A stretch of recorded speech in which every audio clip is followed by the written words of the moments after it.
Right, boys, today I'm going to be breaking down how I made this UK rap beat for Nines and Fredo.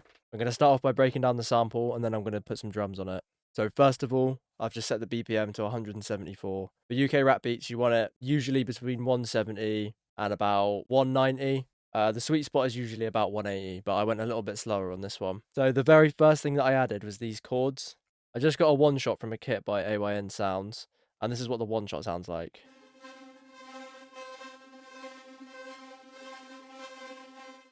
I thought it sounded so sick, so I had to put some chords down with it. So first of all, I went up to this drop down arrow up here, went into view, scale highlighting, and I set it to D sharp minor, set it to minor harmonic. Then I literally just laid down some D sharp minor chords, which is D sharp, F sharp, and A sharp, and I pitched down the A sharps. Then I pitched down the D sharp as well, just to use it as the bass note. Then for this next chord, I did an A sharp minor chord, no inversions here apart from the C sharp that I've just dropped down.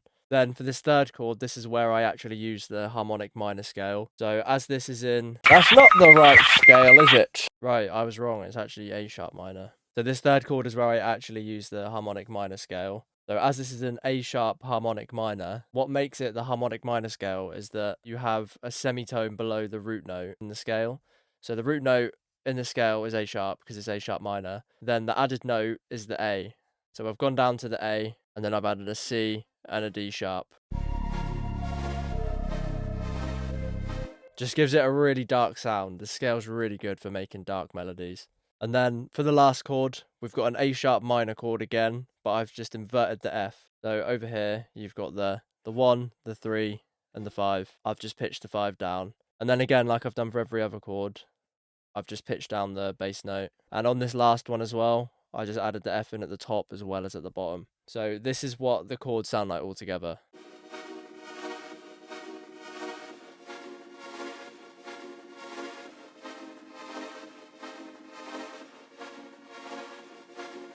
Then for the next sound, I added a counter melody. For this, I added another one shot from the same kit, I believe, by AYN Sounds. So this is what the counter melody sounds like.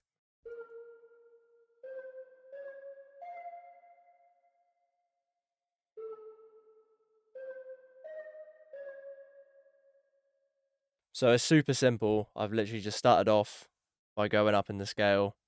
And on the second one, I wanted to make it slightly different, so it's not the same 4 bars repeated.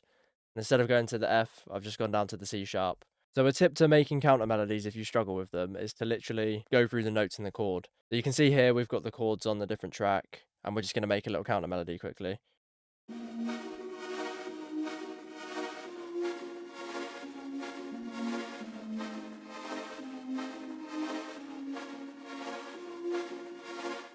Like, you see how easy that is? I just click that in 3 seconds and it already sounds hard. All you need to do is just click in notes that are in the scale. You can even put them slightly off grid as well. Give it like a bit of a unique rhythm.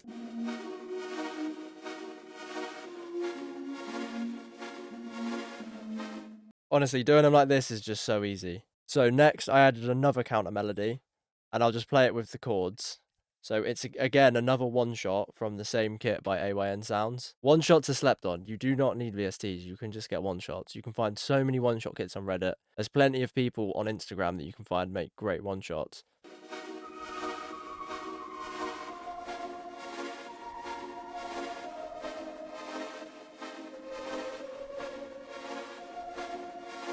So for this one, I wanted it to be like the lead sound of the melody.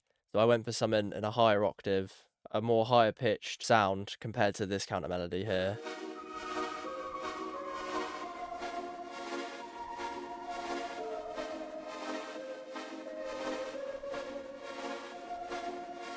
So from there, it was pretty much done. I just needed to add a bass. So this is the bass that I added.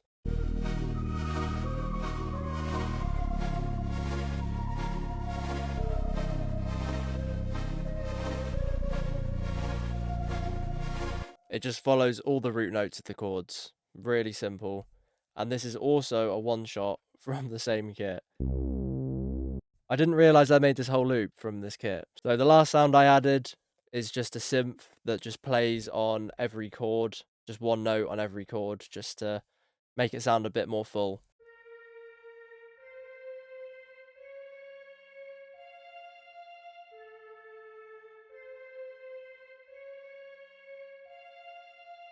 So yeah, that's it for the sample. Really did not need much added. It's really simple. It's just the sound selection really carries in this. As I picked this rhythmic pad for the chords, there's quite a lot going on just in the chords alone, so there didn't really need to be much added to this.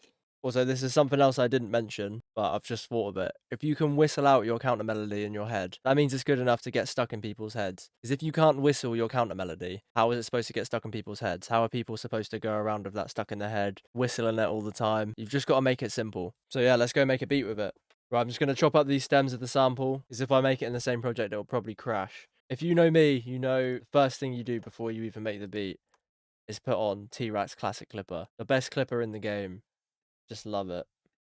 A lot of the time I get people asking me, like, what kind of drums I use for UK rap beats. And 99% of the time, it's just sounds from trap kits. There is a couple UK rap kits that I've got. Most of the sounds are just sounds you can find in trap kits.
So sometimes I see people going really crazy with the rolls. You want to leave a lot of pockets in there. You want to leave a lot of gaps for the artist to be able to rap on it. Because if you're going too crazy with the rolls, there's no pockets for the rapper. So yeah, that's about it for the drums. Really simple, just a two-step hi-hat pattern, a few rolls, a snare, kick, and then just a couple open hats. You can add some perks in there if you want. Add a nice little unique bounce, but we're just going for a little simple one today. And something else as well. I see a lot of people talking about the mix on their beats. And I think a lot of newer producers struggle with this a lot, and they think they need to add effects to every sound. If you're getting your sounds from kits made by other producers, they're likely high quality sounds already. I never put any effects in my sounds at all, really. Maybe I'd want a bit of reverb on the snare. Just level the sound. I put my kick in mono as well, just so it hits right down the middle. So once you've got the sounds leveled, that's literally all the mix. The same thing, people ask me how I mix my kick. I just boost it loads. I just make my kick really loud. And then with the clipper as well, it just gives it a really cool sound. So just focus on leveling. Don't focus on trying to EQ every sound. Because I know when I started, I'd get the hi-hat here. There's no low end, but I'd still just do a high pass on it and just put it over here. Like, it's just unnecessary. It just wastes time. You don't need to be doing that.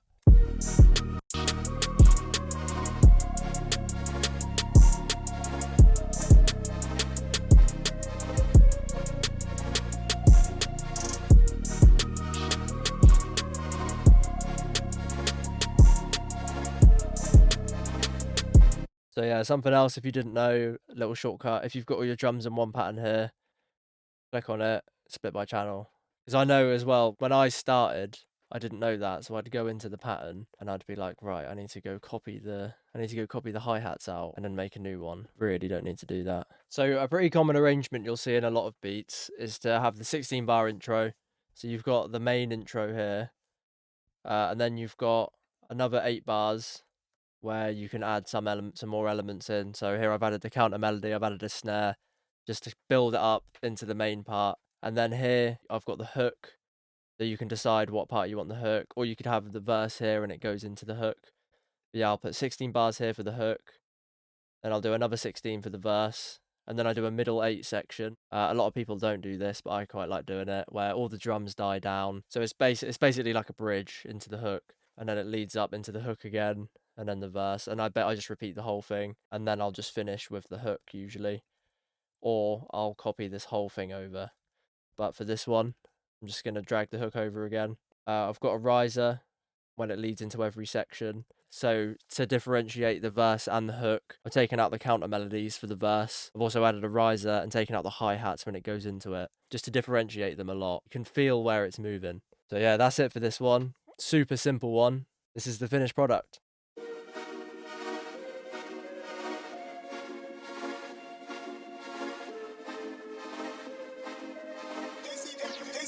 Turn that shit up.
Right, boys, thank you all for watching. Let me know what you thought of this beat in the comments. Let me know what else you want to see. Did it a bit differently on this one. Usually I'd just do a complete breakdown. Let me know if you want me to just do completely live cook-ups and just make the sample from scratch in the video, and I'll definitely do that. But yeah, thank you all for watching, and I'll see you in the next one.